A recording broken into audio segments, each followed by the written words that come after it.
ya. Kemudian yang kedua terkait dengan penanganan hukum terhadap pelaku TPPU.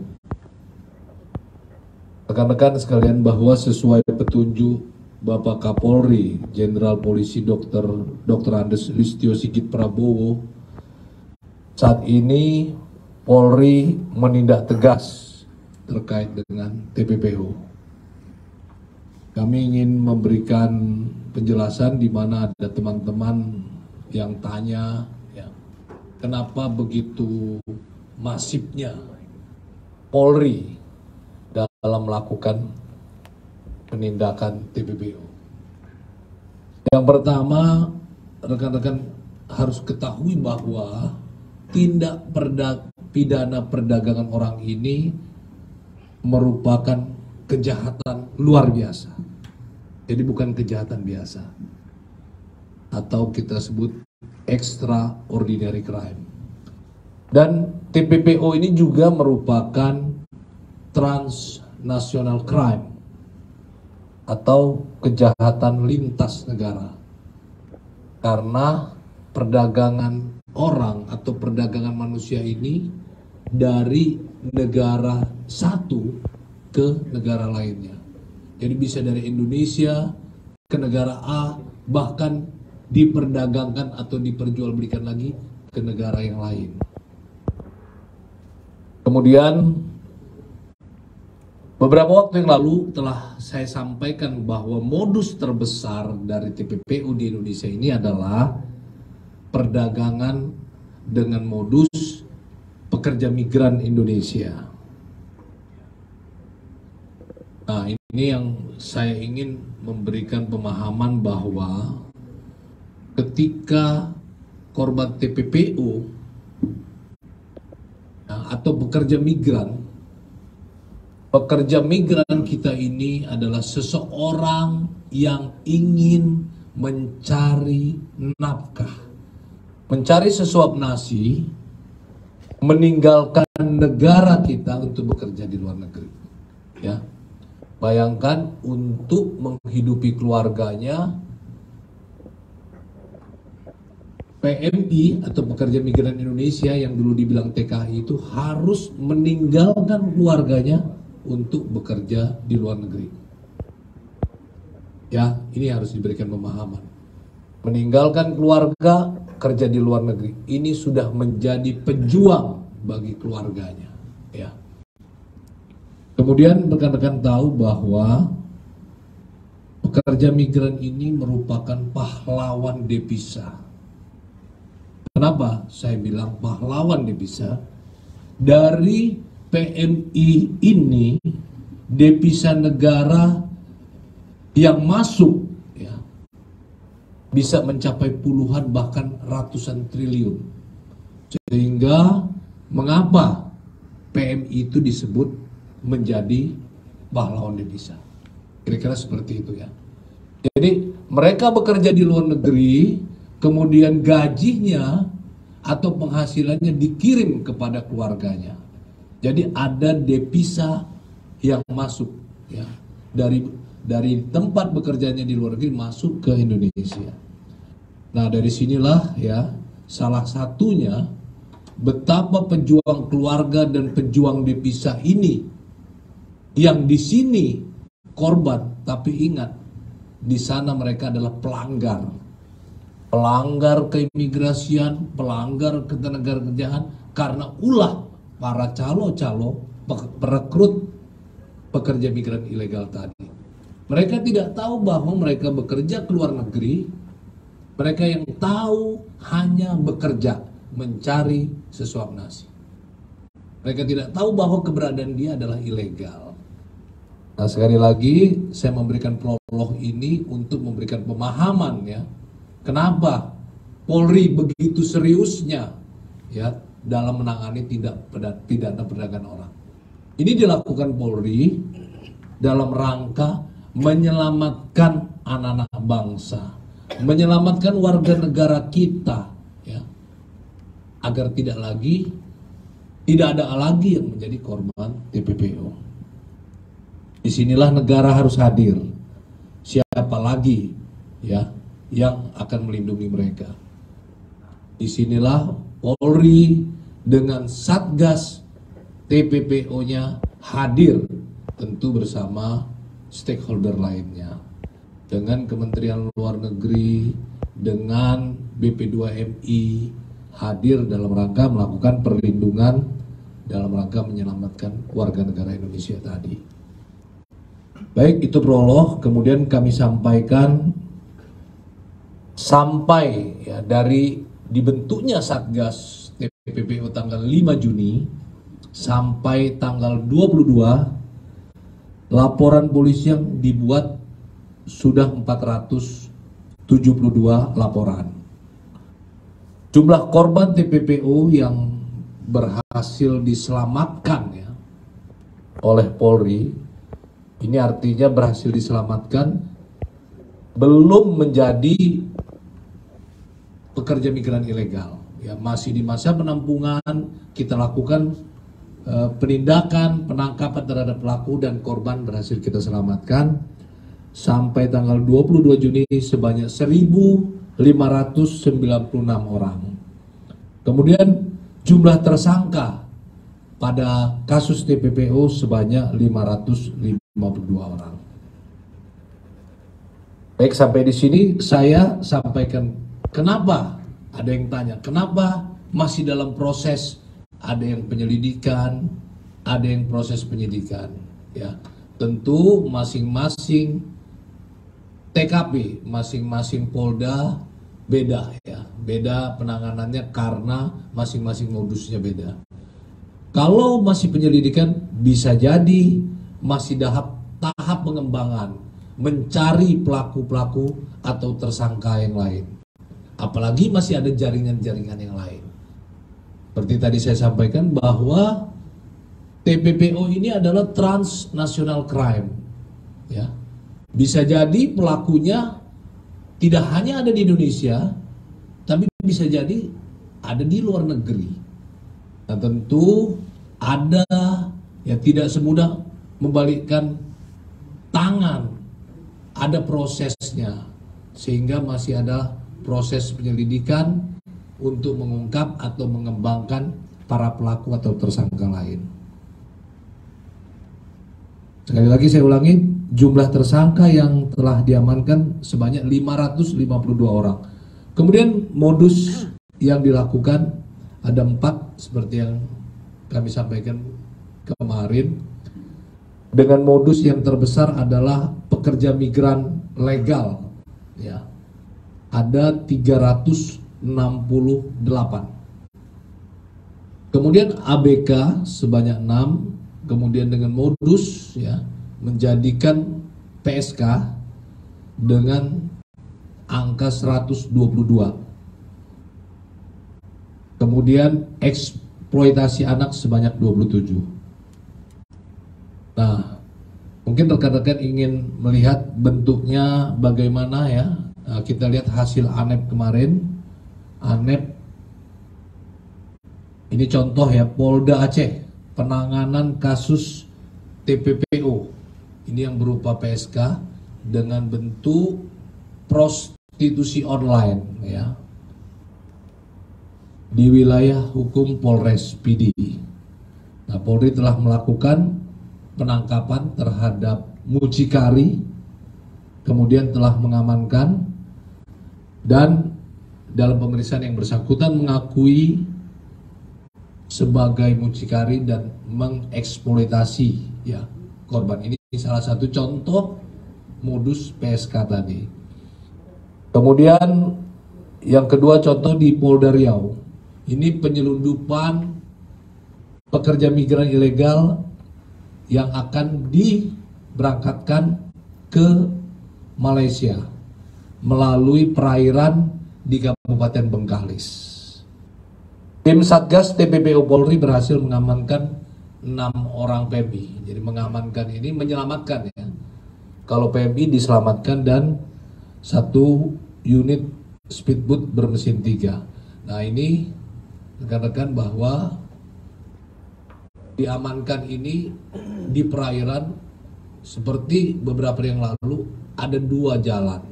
Ada jalur melalui pelabuhan resmi, yang kedua melalui perairan tidak resmi. Jadi pantai misalnya di Bengkalis, kemudian masuknya pun tentu tidak melalui pintu-pintu resmi.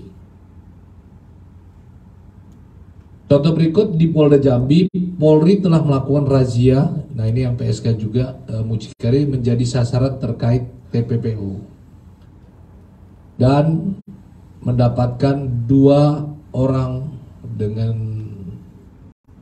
identitas wanita ya, 2 orang wanita yang telah dijual kepada seseorang untuk melakukan perbuatan. Jadi dia dikendalikan untuk melakukan perbuatan prostitusi. Ya, ini juga masuk TPPO. Kemudian di Polda Jabar ya, penanganan kasus perdagangan orang yang dengan modus melaksanakan penempatan pekerja migran yang tidak memenuhi persyaratan migran Indonesia dan atau menempatkan calon pekerja migran ke negara tertentu yang dinyatakan tertutup. Artinya modusnya korban ini diberikan janji bekerja ya. Yang di Jawa Barat ini dijanjikan akan bekerja di negara Qatar.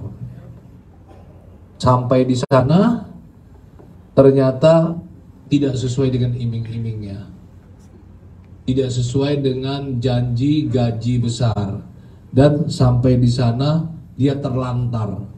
Terlantar ini dia tidak tahu posisi tempat bekerja di mana. Akhirnya dia kabur dan dia datang ke KBRI, dari KBRI kemudian dikembalikan dari Qatar ke Indonesia.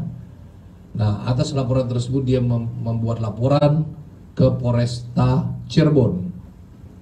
Nah, jadi kita mengurut ya. Jadi bisa jadi ini adalah korban PMI, ada yang diamankan sebelum berangkat, ada yang sudah berangkat sampai di sana dia terlantar, kemudian melapor ke KBRI, KBRI mengembalikan ke Indonesia dan sampai di Indonesia melapor. Dalam hal ini melaporkan ke Polresta Cirebon dan selanjutnya Polresta Cirebon akan menindaklanjuti mengamankan siapa yang memberangkatkan itu. Kemudian beberapa penanganan TPO yang dilakukan oleh Bareskrim dan Polda Jajaran. Ini pada tanggal 21 Juni didapati 11 orang ya, calon pekerja migran diamankan di penampungan ilegal tentunya ya, dan yang bersangkutan ini dari 11 ini berasal dari berbagai daerah ya. Kemudian tujuan diberangkatkan adalah menjadi pekerja migran secara non prosedural. Polri telah mengamankan para pengurus ya atas nama LU binti S, berarti ini perempuan, dan BE bin K di kawasan Harbor Bay. PMI yang diamankan 11 orang ini akan bekerja ke Singapura melalui pelabuhan feri internasional Sekupang, Kota Batam. Kemudian terhadap calon PMI serta pengurus tersebut telah dimintai keterangan untuk dilakukan proses penyidikan di Satreskrim Polresta Barelang. Kemudian satu lagi yang saya contohkan adalah di Polda Papua Barat. Saya mencontohkan dari Aceh sampai Papua, jadi tidak semua saya contohkan, artinya masifnya perdagangan orang ini sampai ada juga penanganan di Polda Papua Barat. Satgas TPPO Polri ya, sudah melakukan razia di salah satu tempat karaoke di kota Sorong. Kemudian didapatkan satu orang anak, ya. Kenapa saya bilang anak? Karena umurnya di bawah 18 tahun. Berinisial WPL yang bekerja di tempat karaoke tersebut, ya. Mereka menamakan sebagai LC. Nah, ini mempekerjakan di bawah umur, ya. Nah, ini mempekerjakan di bawah umur juga ya merupakan bagian dari tindak pidana perdagangan orang. Ini saya sampaikan bahwa setiap bulan korban diwajibkan membayar, ya. Korban udah dikerja dia bayar, ya. Bayar untuk biaya makan, biaya laundry dan lain-lain, ya. Ya tentu dia dipekerjakan malah dia bayar, ya. Nah, tentu pekerjaannya mengharapkan segala sesuatu dari tamu, ya. Ini contoh-contoh yang kami sampaikan terkait TPPO. Kemudian yang berikut, ya, ini udah selesai TPPO. Terkait dengan penanganan kasus penjualan organ tubuh jaringan internasional di Bekasi, ya.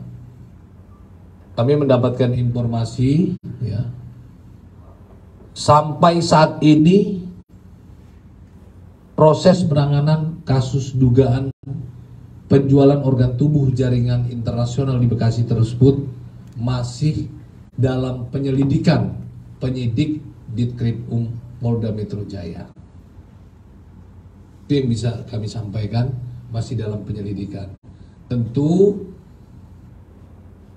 masih ada yang harus ditangani, dikembangkan untuk belum bisa disampaikan. Artinya dalam rangka teknik, ya, merupakan bagian daripada penyelidikan daripada penyidik Polda Metro Jaya. Tentu bila nanti sudah ada update akan kami sampaikan. Kemudian yang keempat terkait kasus saudara EA, bahwa saudara EA mengajukan permohonan pencabutan laporan polisi nomor LPB /90/5 Romawi 2023 Bareskrim Polri yang dilaporkan tanggal 8 Mei 2023 kepada Direktorat Tindak Pidana Siber Bareskrim Polri. Adapun surat permohonan pencabutan dibuat pada tanggal 16 Juni 2023 oleh saudara EA. Sampai dengan saat ini terkait dengan surat permohonan yang dia ajukan masih dipelajari oleh penyidik.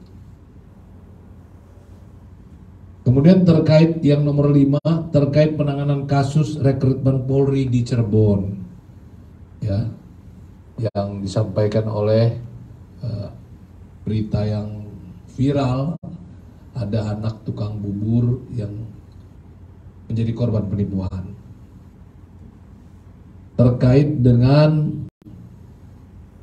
hal tersebut, saya sampaikan bahwa proses pidana dan kode etik AKP SW, ya, saat ini masih berjalan.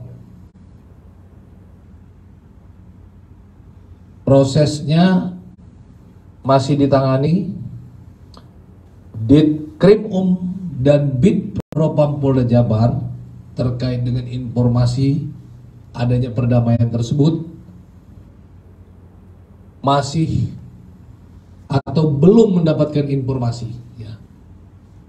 Jadi perdamaian yang disampaikan oleh pengacaranya sampai sekarang, baik penyidik Ditkrimum Polda maupun Bid Propam Polda Jabar belum mendapat informasi. Sekali lagi bahwa proses pidana dan kode etik AKP SW terkait dengan perbuatannya terus berjalan. Kemudian yang keenam terkait antisipasi Satgas Pangan menjelang Hari Raya Idul Adha. Dalam menjaga kestabilan harga menjelang Idul Adha, Satgas Pangan Polri melakukan operasi pasar. Selain itu juga Polri telah memerintahkan jajarannya agar memastikan kelancaran angkutan dan jalur pendistribusian bahan pokok dari daerah yang menjadi sentra produksi ke pasar-pasar, terutama pasar induk di daerah masing-masing. Tentu punya tujuan agar tidak ada hambatan sehingga ketersediaan bahan pokok mencukupi permintaan masyarakat. Satgas Pangan Polri juga melakukan pendampingan dengan kementerian dan lembaga terkait dalam menggelar kegiatan gerakan pasar murah di daerah-daerah. Demikian ada 6 hal yang kami sampaikan. Terima kasih. Wassalamualaikum warahmatullahi wabarakatuh. Ada pertanyaan? Pak, kemudian terkait kasus yang menyangkut nama anggota DPR BY, pemeriksaan saksinya sudah sejauh mana juga Pak? Bukhari Yusuf Pak.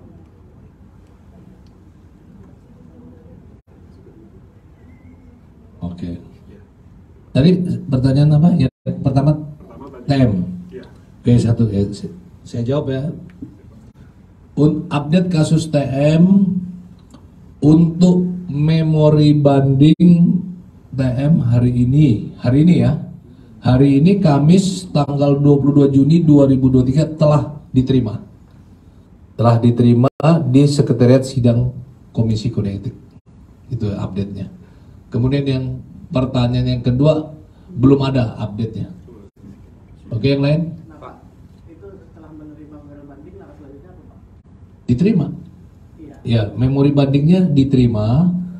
Kemudian akan dipelajari dulu tentunya ya. Ya. Maksudnya memori banding yang diterima ya.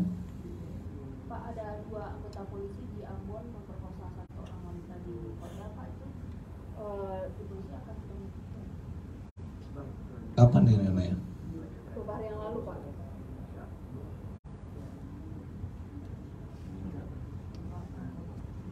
Oke ya. Baik ya. Saya menjawab normatif saja ya.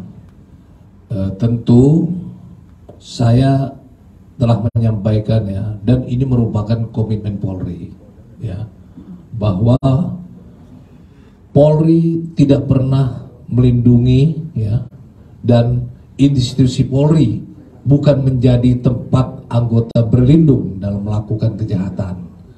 Tentu apa yang diperbuat, yang disampaikan tadi, kita akan melakukan proses ya, dan bila terbukti tindakan tegas akan diambil oleh Polri ya.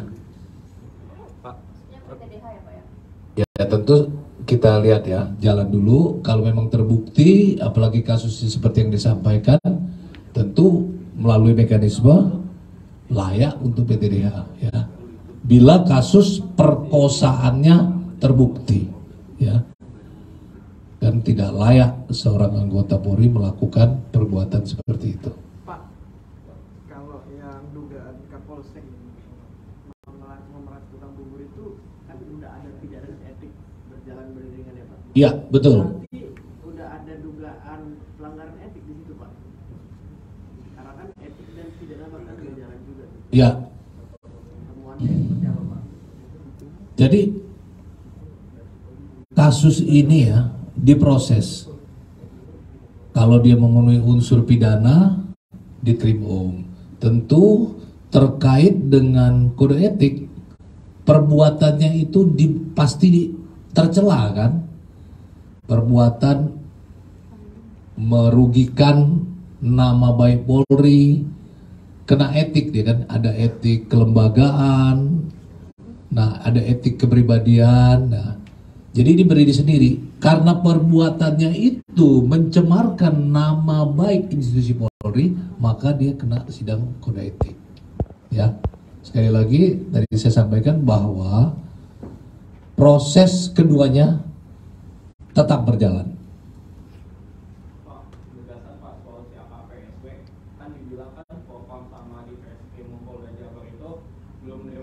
konfirmasi terkait damainya itu ya.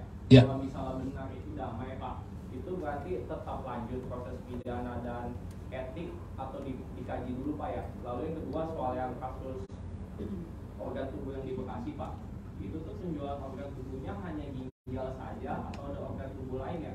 Terus sudah ada tersangka belum Pak yang ditangkap? Oke, yang terakhir dulu saya jawab. Kan tadi udah dibilang masih dalam penyelidikan ya. Ya nanti hasil penyelidikan bila sudah ada dan kami sudah menerima akan kami sampaikan. Nah, kemudian yang pertama tadi, yang itu kan udah saya jawab masih dalam penyelidikan.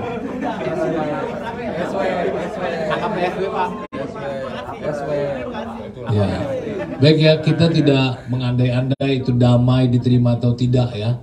Nanti kita sampaikan aja sesudah ada perdamaiannya diterima, nanti tindak lanjutnya apa kita sampaikan. Jadi sekali lagi kita tidak mengandaikan ini, andaikan itu, andaikan saja ya. Pak, mau nanya, ini kan nanti akan ada libur panjang ya Pak menjelang Idul Adha. Nah dari Polri sendiri pengamanan untuk lalu lintas apa ada operasi khusus atau pengamanan khusus nggak? Ya, kalau kalender Kamtibmas kita itu sudah ada ya. Jadi hari-hari penting ya, itu sudah menjadi tugas pokok Polri. Ya. Kita sudah melihat ketika ada kalender Kamtibmas menghadapi hari-hari yang berpotensi menimbulkan keramaian, tentu Polri akan mempersiapkan diri dan tentu sudah ada instruksi ya dari masing-masing daerah. Karena masing-masing daerah memiliki karakteristik yang berbeda ya. Sekali lagi kita sudah mempunyai kalender Kamtibmas.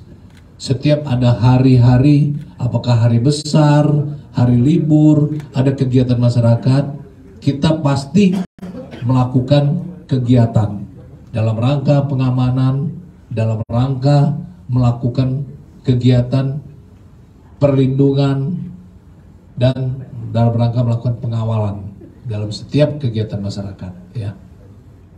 Cukup ya? Terakhir ya?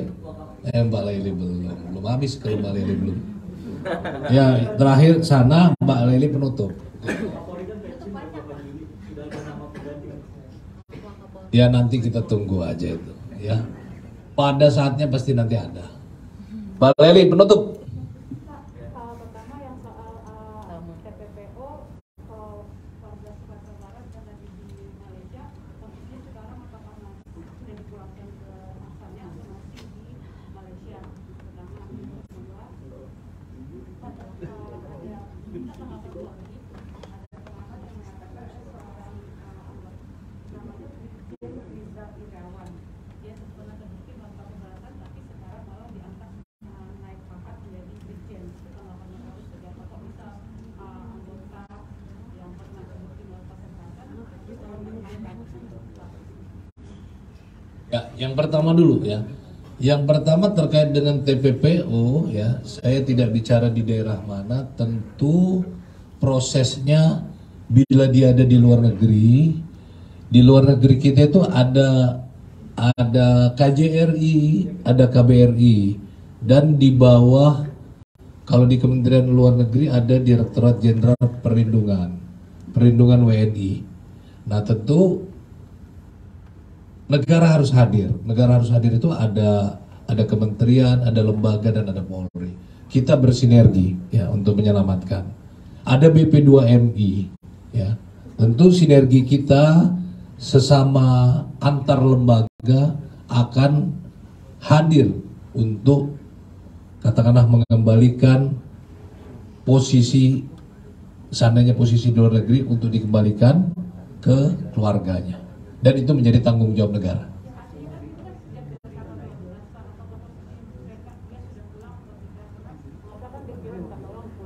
Ya kalau detailnya mungkin ke Polda ya, tapi maksudnya secara umum saya katakan kalau dia belum pulang pasti akan diurus oleh negara ya. Kemudian yang kedua ya, saya belum menerima informasi itu, tentu masih kita tanya dulu ya, itu isunya dari mana ya kan gitu ya. tentang pembinaan karir kita harus tanyakan. Pembinaan karir Polri itu melalui proses apapun pangkatnya ya. Jadi kalau ada informasi tersebut ya pasti akan didalami kebenarannya ya. Jadi saya belum bisa jawab hal itu karena kebenarannya juga saya belum tahu ya. Tapi Pak, penegasan Pak, tapi memang bisa Pak, beliau kan pernah di demosi Pak, demosi 1 tahun ya Kak ya. Ya nanti kita tanya lagi. Masa jadi brigjen gitu Pak, bisa Pak. Detailnya nanti saya tanyakan dulu ya. Artinya kita harus lebih punya update yang benar baru bisa saya sampaikan. Saya harus punya data yang tepat baru bisa saya sampaikan. Terima kasih ya teman-teman. Cukup. Saya ada pekerjaan lain. Wabillahi taufik wal hidayah. Wassalamualaikum warahmatullahi wabarakatuh.